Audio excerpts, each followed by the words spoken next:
YouTube has announced and updated their policy regarding YouTube Shorts. Here's what you need to know. So here's something a lot of parents are asking right now. What is YouTube is actually doing to protect our children today? YouTube said it has introduced several policies to make the platform safer for younger users. But what does that actually mean? So let's break it down.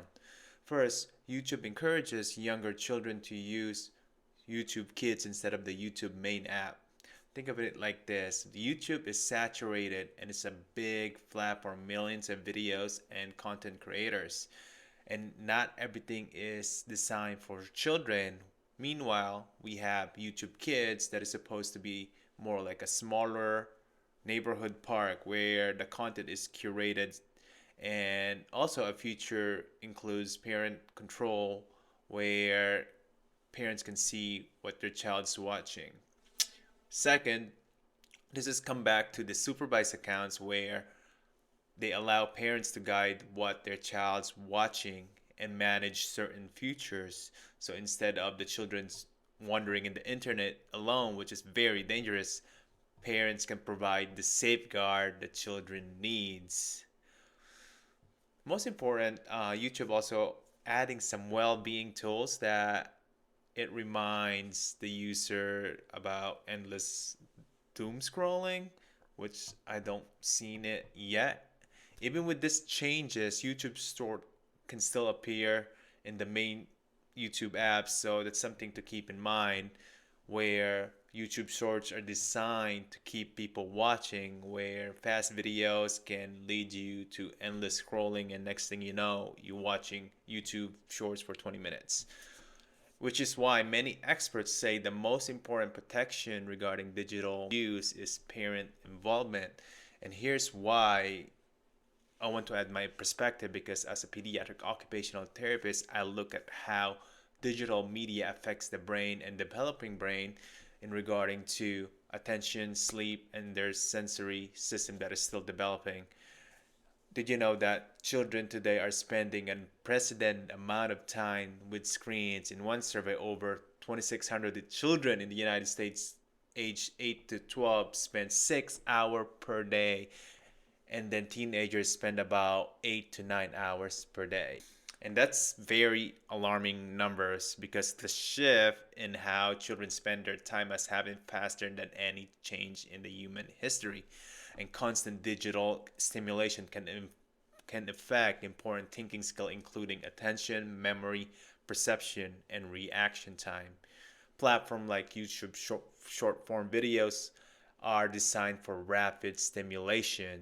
For a developing brain, this constant novelty can harder for them to sustain attention for slower activities. And it's pretty obvious that this also have impact on children's physical health. For children, spending many hours focusing on closed screens during childhood has been linked to increased myopia and nearsightedness. Screen light in the evening can disrupt sleep pattern the next day. And we know something else about children's brain. During childhood and adolescence, the brain is highly plastic, meaning it's constantly wiring itself based on their experience. So young children today are very impacted by this, because young people are incredible adaptable, and also makes them vulnerable to habits and environments around them.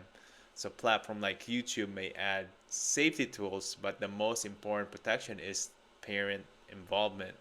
Activities that you can do together is watching together, setting clear limits, and making sure children spend time doing the things their brains actually need, such as movement, play, and having conversation, eye-to-eye contact, and time outdoors.